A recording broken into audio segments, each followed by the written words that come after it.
everyone, and thank you for joining us at the for the Indiana Coalition Network presentation. And as Bobby requested, please make sure to put your county or LCC or DFC or organization that you are with beside your name. That would be very, very helpful. And we are going to go ahead with our presenter today. It is Dr. Marion Green, and she is a research assistant professor in the Department of Health, Policy and Management. She has a PhD in epidemiology from the Fairbanks School of Public Health and an MPH from the IU School of Medicine. Dr. Green frequently collaborates with state agencies and community organizations on needs assessments and evaluations utilizing both quantitative and qualitative methods. Dr. Green has served on various advisory committees such as FSSA Mental Health and Addiction Planning and Advisory Council, the Indiana Suicide Prevention Network Advisory Council, and the Attorney General's Prescription Drug Abuse Prevention Task Force. So let's welcome Dr. Marion Green. Hi, everyone. Thank you, Kimbra, for having me. I'm going to go ahead and share now my screen. Well, first of all, it's my pleasure to be here talking to you. And I have to say, when I looked at the attendees, some of the names actually look quite familiar. So you may have attended our SEOW symposium in May and potentially already seen this presentation. So I apologize for this repeat, but I hope you still get something good out of it. So during my talk today, I will tell you a little bit about the Indiana State Epidemiological Outcomes Work Group, or SEOW. I'll discuss the group's activities during this past fiscal year, highlight key findings from our most recent annual report, and I also want to give you a status update on where we are in reaching our 5-year prevention priorities and goals. So the SEOW was established in 2006. So the group is now 15 years old.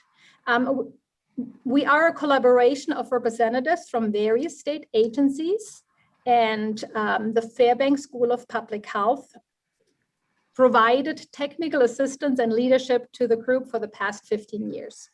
Now here on the slide, you see a list of current members.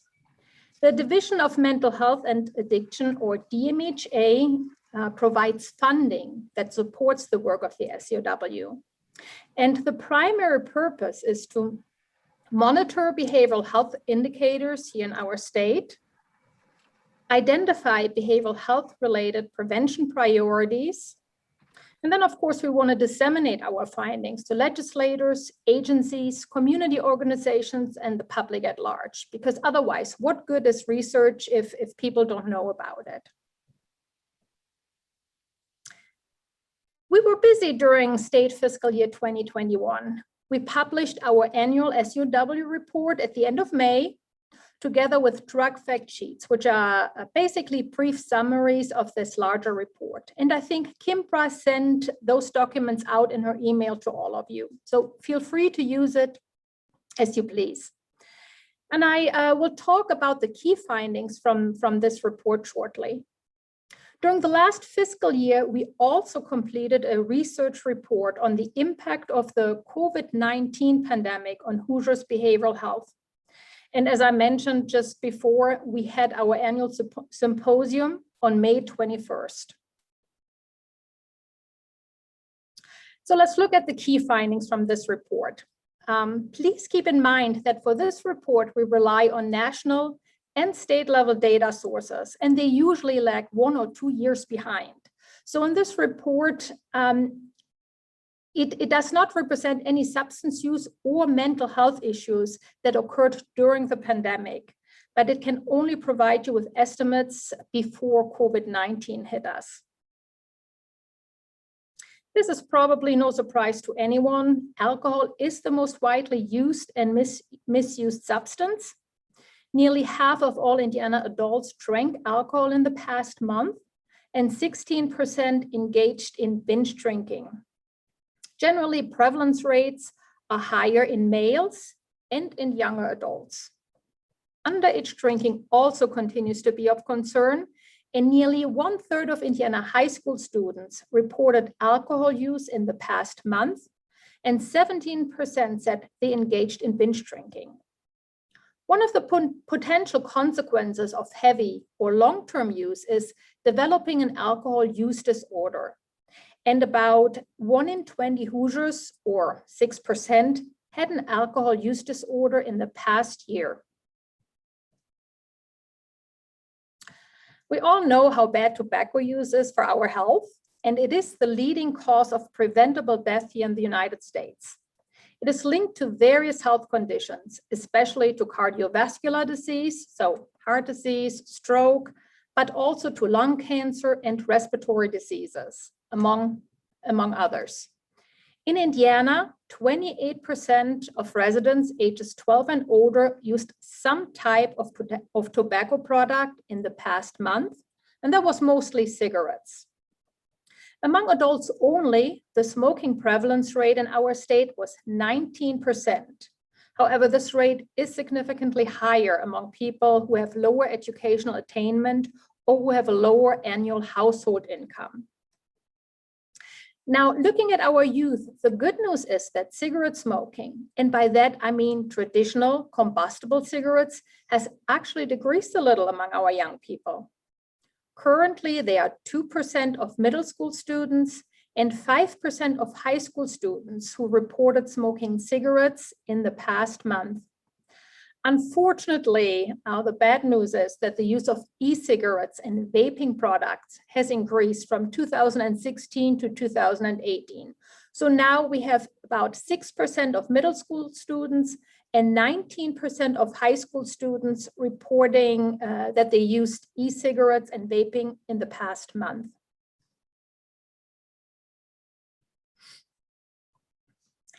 Marijuana is the most widely used illicit drug, though some people don't refer to it as an illegal drug anymore because more and more states have enacted legislation that allows the medical and in some states even recreational adult use of the drug. However, according to federal law and Indiana law, it is still considered a Schedule I drug, which means there is no currently accepted medical use and it has high abuse potential, therefore illegal. Almost 12% of Indiana residents used marijuana in the past month.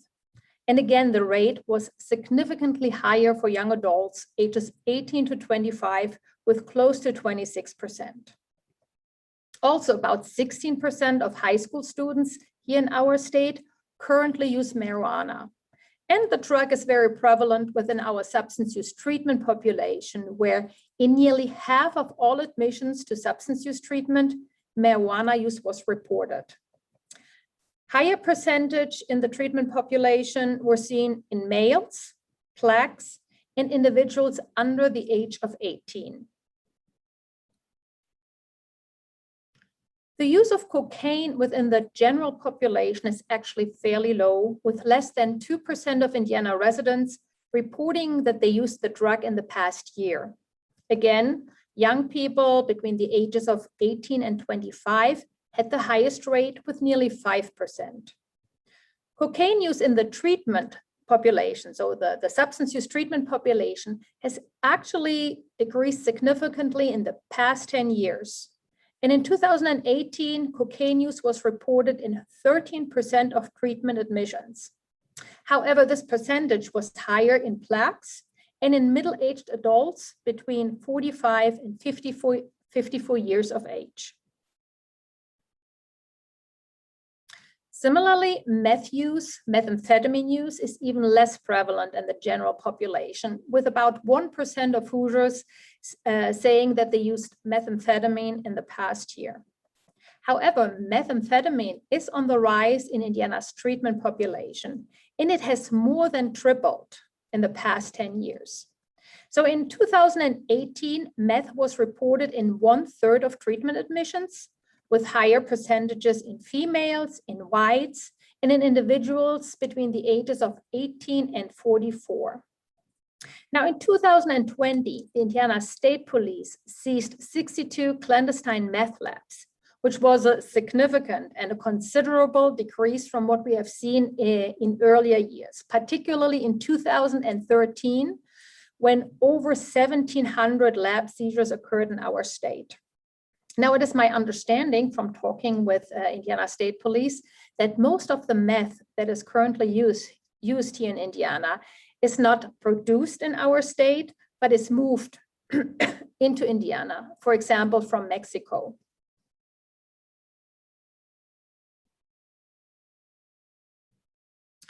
Pain relievers are the most commonly misused type of prescription drug, and nearly 4% of Hoosiers reported misusing pain relievers in the past year.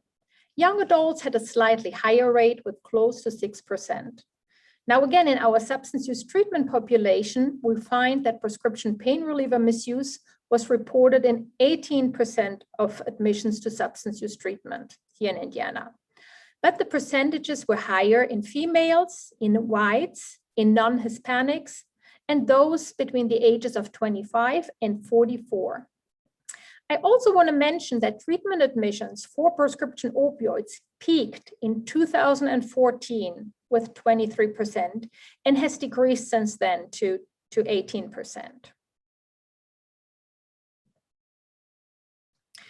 Now, we all know that heroin has a huge negative impact on the people who use it, but the prevalence within the general population is actually pretty low, with 0.3% of Hoosiers ages 12 and older reporting that they used the drug in the past year. However, heroin is very evident in our treatment population. In 20% of admissions to substance use treatment, that is nearly 1 in 4, heroin use was reported. And this percentage was actually higher for 18 to 34-year-olds. Though Indiana's percentage of the substance use population who reported heroin use, though our percentage has quadrupled in the past 10 years, we are still below the US percentage of 31%.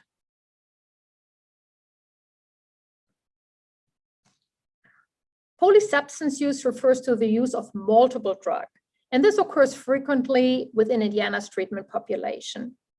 In 73% of admissions to substance use treatment, the use of 2 or more drugs was reported. Most polysubstance use involved either marijuana and alcohol or heroin and methamphetamine. Overall, among polysubstance users here in treatment, marijuana was actually the most commonly combined drug. Now we're shifting gears a little bit and look at mental health indicators. 22% of Indiana adults had some type of mental illness in the past year, and 5% had a serious mental illness. Lifetime prevalence rates for depression was 21%, but we definitely see a difference between males and females. And females actually, their reported lifetime prevalence of depression was 27%, which is nearly twice as high as the percentage for men. One of the potential consequences of mental distress, and especially when it is not treated properly or when there's not adequate access to care, is suicide. 10% of Indiana high school students attempted suicide in the past year. Matter of fact, suicide is the second leading cause of death in that age group. And overall, the suicide mortality rate has increased significantly in the past decade and is now at 14.2 per 100,000 population.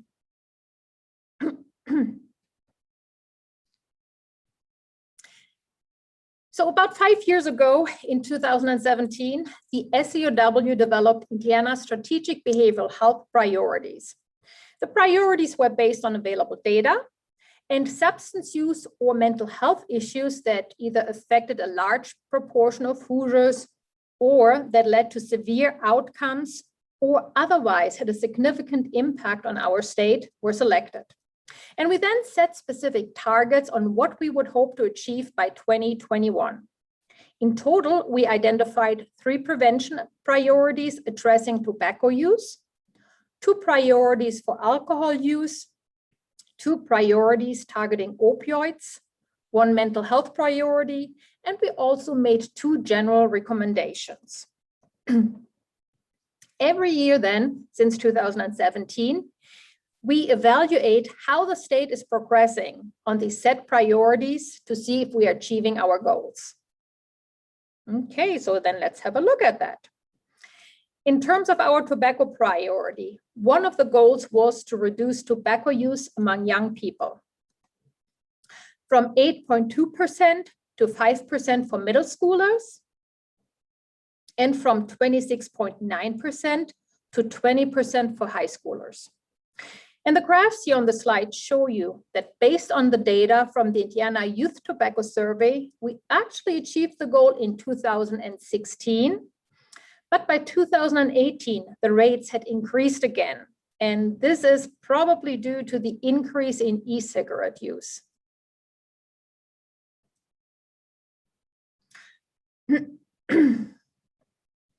Though in the past 5 years, the smoking during pregnancy rate decreased from 14.3% to 11.8%, we are still falling short of the SEOW's goal of getting it down to 8%.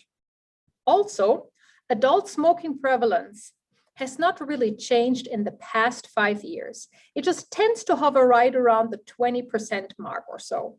And again, the goal of reducing adult smoking to 18% was unfortunately not achieved.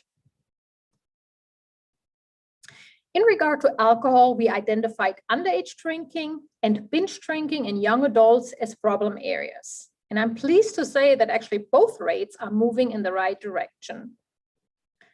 As you can see here, current alcohol use in 12 to 20-year-olds is even below the target goal of 18.9%. And similarly, binge drinking in young adults has been below the target goal of 25.8% for the past 3 years.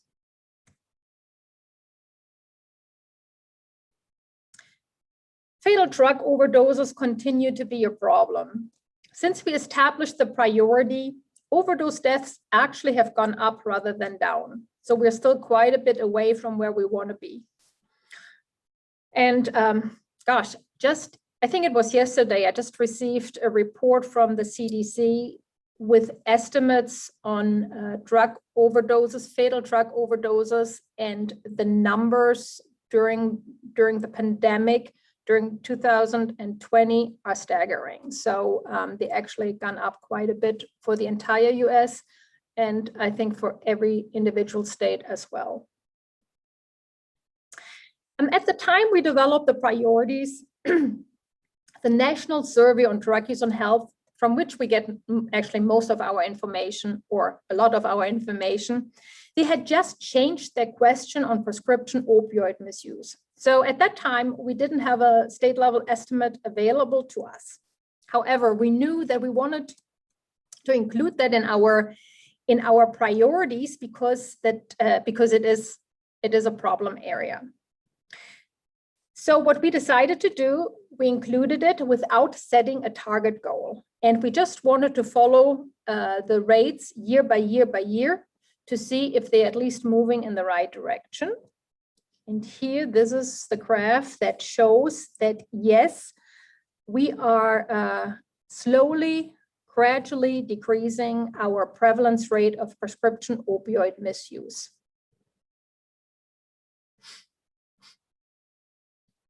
Our target goal for mental health was to see the number of suicide attempts among high school students reduced from 9.9% to 8.9% or less. However, this information comes from the YRBSS, or Youth Risk Behavioral Surveillance System, and Indiana's response rate to the survey has been too low in the past 2 data collection cycles that we don't have any new information to assess this measure. So this was taken in 2015. That was the baseline estimate, and the YRBSS is administered every other year. So 2017 and 2019 response rates here in Indiana schools were simply too low. So there are no state level estimates available. Hopefully that changes in the future. As I mentioned before, we made some general recommendations as well. And one of them was that we need to continue watching marijuana use and related consequences, given the expanding legalization of the drug throughout the US. And I believe currently there are 36 states who allow medical marijuana, including 18 states who allow recreational or adult use of marijuana.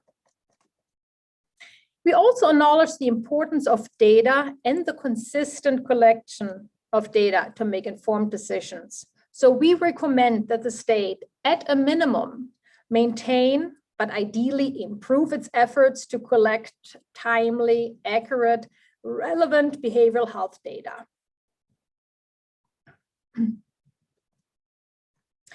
Okay, so that was my summary. Those were the key findings, and I hope you found the information helpful. Here on the slide, you see my contact information. Feel free to give me a call or send me an email if you have any follow-up questions. I'm always happy to talk to the communities. Thank you for your attention.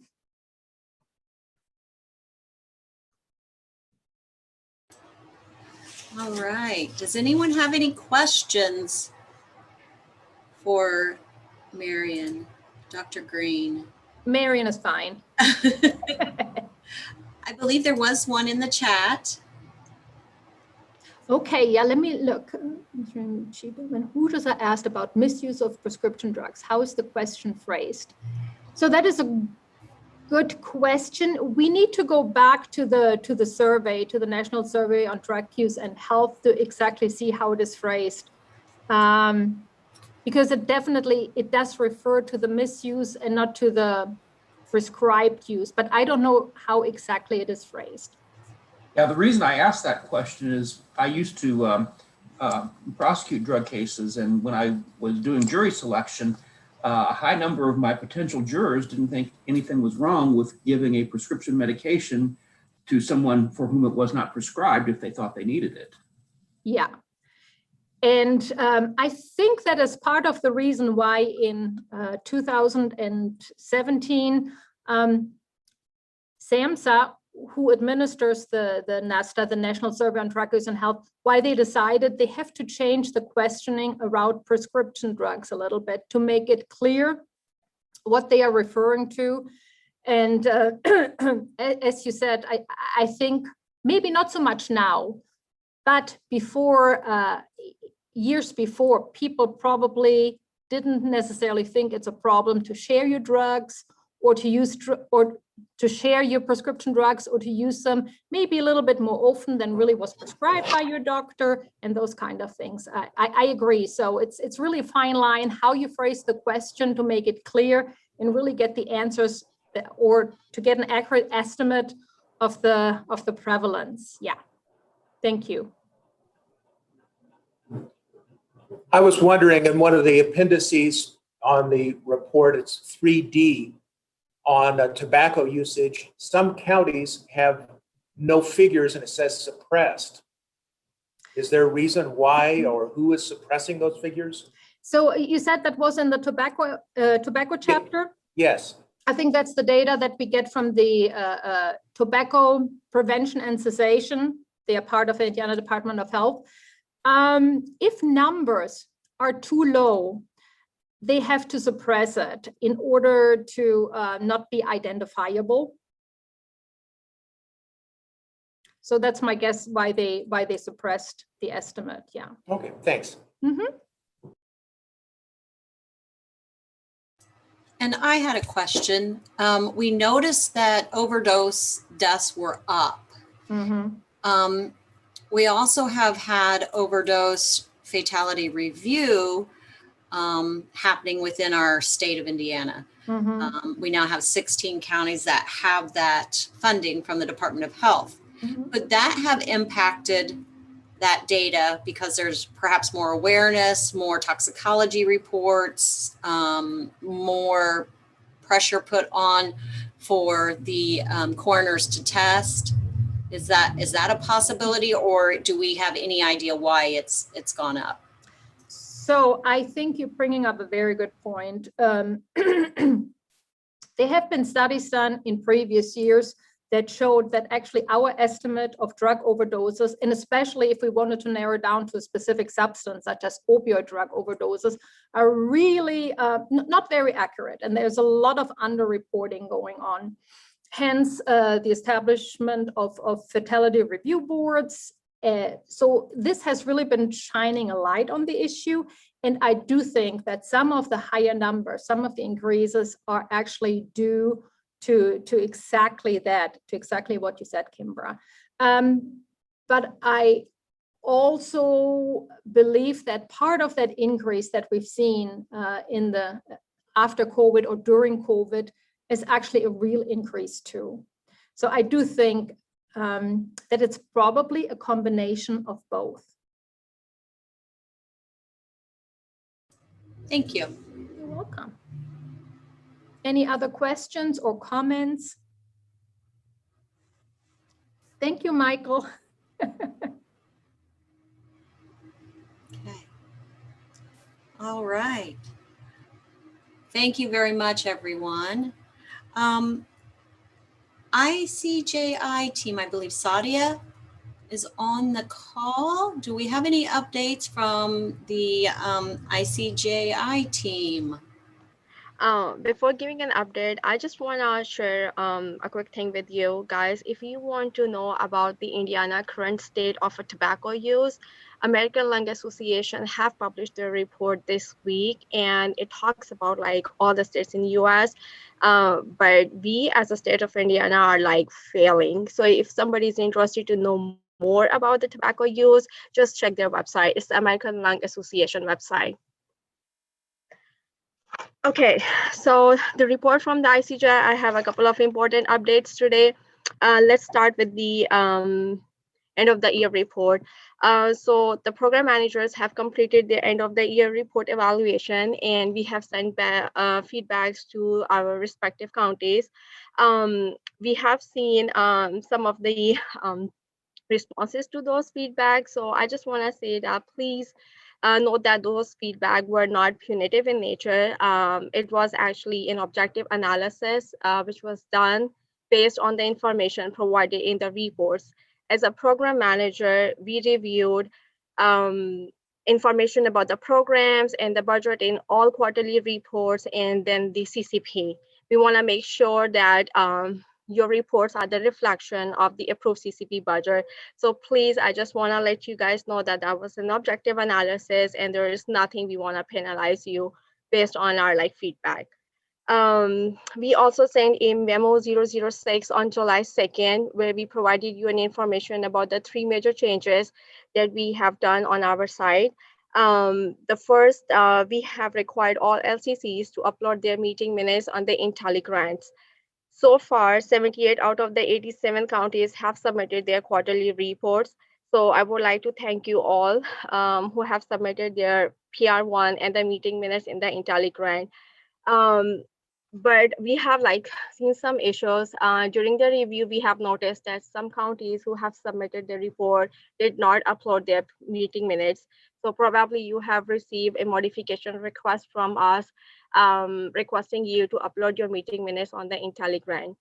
Those counties who have submitted the PR1 and the meeting minutes, they did not use the correct meeting minute template. So we have sent modification requests asking you guys to please use our meeting minute template and submit it into the IntelliGrant. So moving forward, every time when you will upload any document on the IntelliGrant, please make sure that you will use our template, which are available on our website. Second, in the memo, you guys have noticed that we have changed the end of the year report, aka Q for submission date. The end of the year report will now be due on May 1st instead of April 15. And the reason to change the date is that it is very difficult for us to review the CCP and provide the timely assistance to you guys regarding the end of the year report. And we have also recognized this year that it was overwhelming for some coordinators to submit the end of the year report at the same time when they were working on the CCP modification request. So please make sure that you will submit the end of the year report next year on May 1st instead of April 15th. Third, the memo also included information about the survey. We will no longer conduct LCC annual survey in March or April. From now onward, it will be initiated in the late November, and it will remain open for your responses throughout December. There is a reason behind it, because the date change will enable the coordinators to spend more time on the CCP drafting in March. So basically, we are putting more time in your life to work on the CCP rather than filling out the survey. We will also be working on scheduling meetings with the LCCs. We are required to conduct the LCC meeting once in a year. So this year it will be the virtual meetings, and you will receive an invitation in the next couple of weeks from your respective program manager. We are also working on creating the LCC advisory group, which will meet biannually. And the purpose of this group will be to share the LCC voices, their concerns with the ICJI, and provide the feedback of the ICJI processes. We have already uploaded the CCP on our website and have updated the contact list for all SCCs. So I will encourage all of you to go and check the contact information for your LCC. If anybody needs to change the contact information, please reach out to their prospective program manager, letting them know the up-to-date contact information. We have also uploaded a newsletter on our website. So if there is something you guys are missing, please check out our website. And last but not least, we are still in the process of updating the manual, and we will let you know when it is done and uploaded on our website. And that's all from us. Does anybody have any question?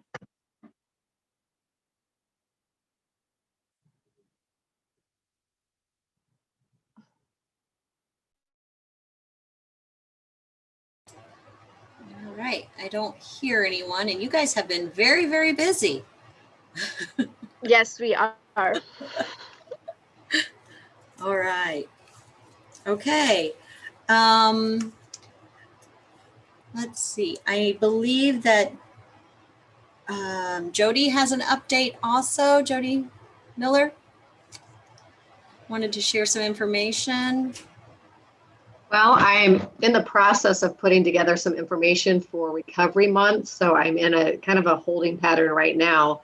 We're waiting on feedback on coloring the canal purple dye. So I'm kind of a little bit of a holding pattern, but I'll keep you all updated on what we have planned for September for Recovery Month.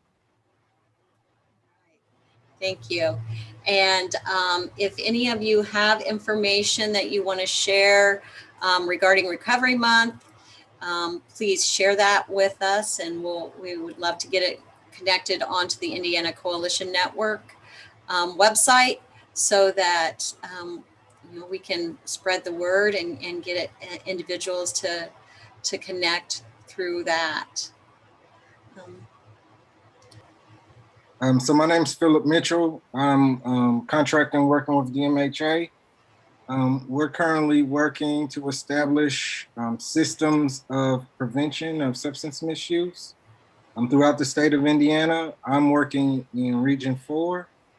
So that includes Fountain, Warren, Benton, Clinton, Jasper, Tippecanoe, wide range. So in Fountain and Warren, we will be meeting again next month on the 5th at 3 p.m. Right now, we're still meeting through Zoom. Anyone interested in engaging, anybody have a passion for prevention, please, you're welcome to come. And so that's just my update. This is Dan from Vanderbilt County. with regard to Recovery Month, we're not exactly doing it in September because we couldn't find a space to do it in September, but we are resurrecting our annual Race for Recovery on Saturday, August the 28th, and I've put my email address in the chat if anybody's interested in that. It is kind of a prelude to Recovery Month, and we are. And it's a fundraiser for us as well. And if anybody's interested in racing, it is we have a $20 registration fee. Great.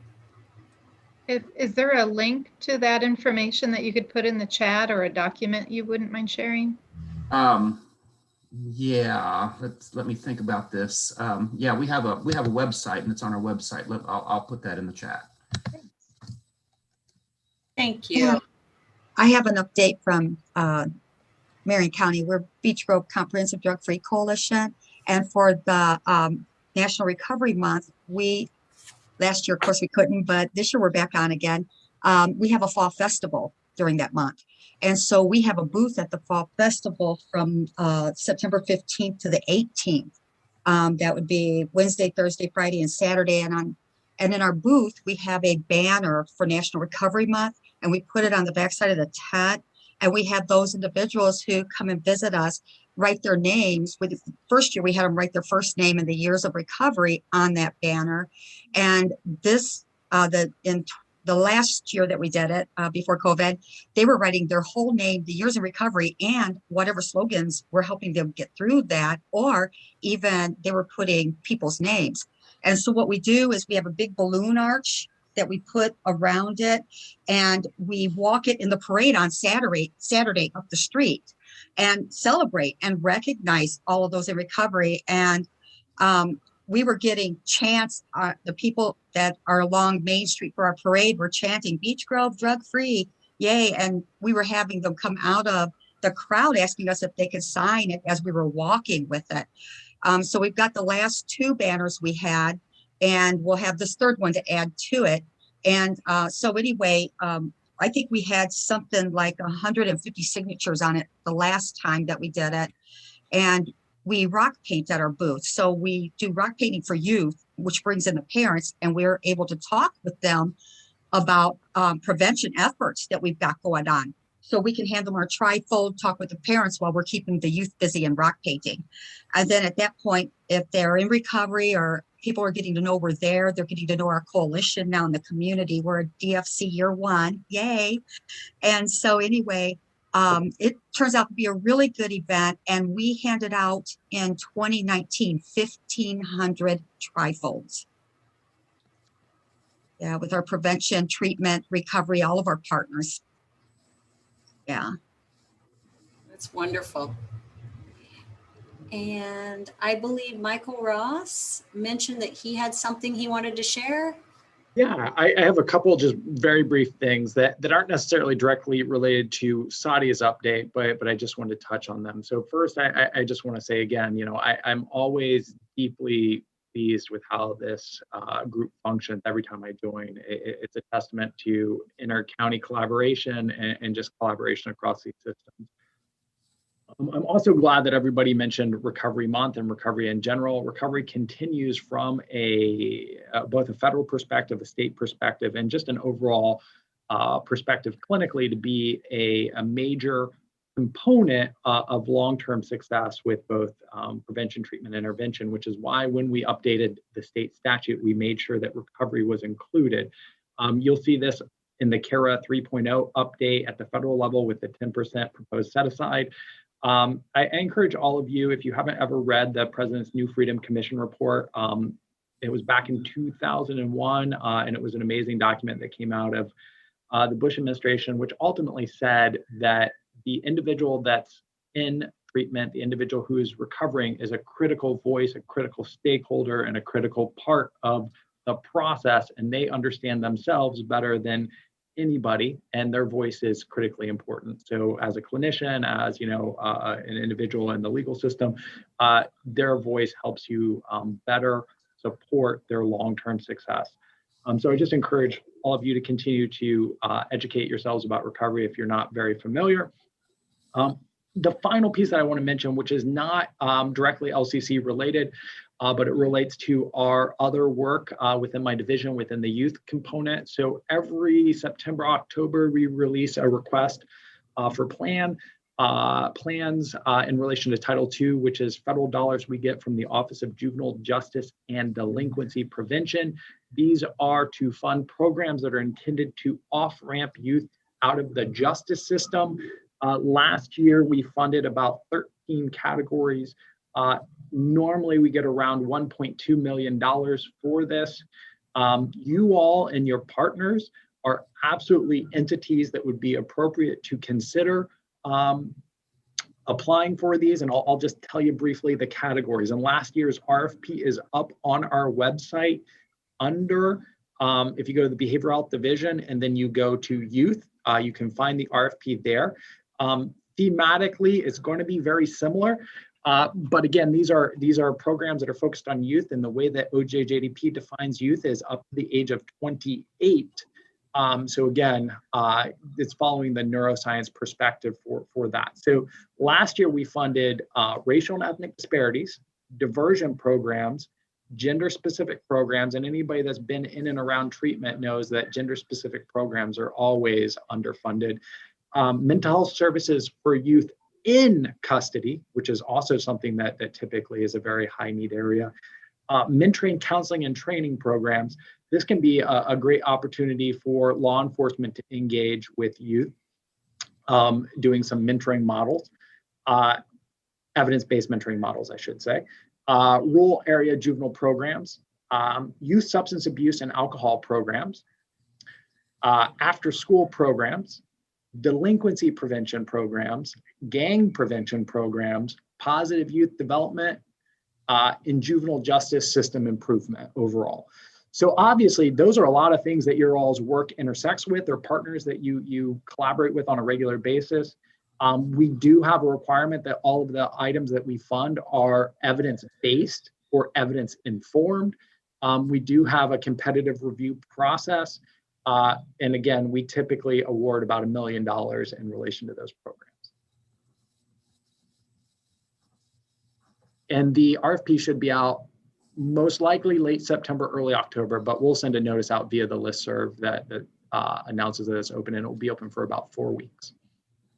And the performance period for those is January to December. All right. I have a question for Michael. Would that just be for the LCCs, Michael, or is that also the DFC grant recipients? Could we also? Yeah, so Title II is open to a whole range of individuals. So units of local governments, nonprofits. We have historically funded a lot of programs with units of local governments, some programs with sheriffs. It's typically all over the place, but it could be one of the stakeholders that is a member of your LCC, or it could be the LCC itself. Keep in mind that all state grants that come out of CJI are reimbursement grants. That is an important thing that you need to be aware of, and they're a single year performance grant. And if you do perform well, and this is money that we consistently get because we're the designated state agency, we can often continue to fund a program, but funding for one time is not a guarantee of future funding. But great questions.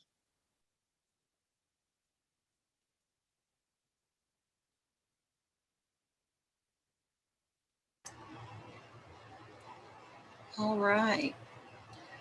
We are at the 12:45 mark. So for those that want to stay on and continue to network, please feel free to do so. But we thank you for your attendance today. And remember, the webinar and information will be posted onto the ICN website within the next week. And continue to check the website for resources. And for those that may not be onboarded yet, please contact Jody Miller or Bobby or I or Allie about getting onboarded. And if you have other individuals within your network that are LCCs. Let them know about the valuable services we have and connections that we're making, and ask them to give us a contact. And Bobby just put in there the website into the chat that you can copy and go on and check out. Thank you, everyone. Have a great day.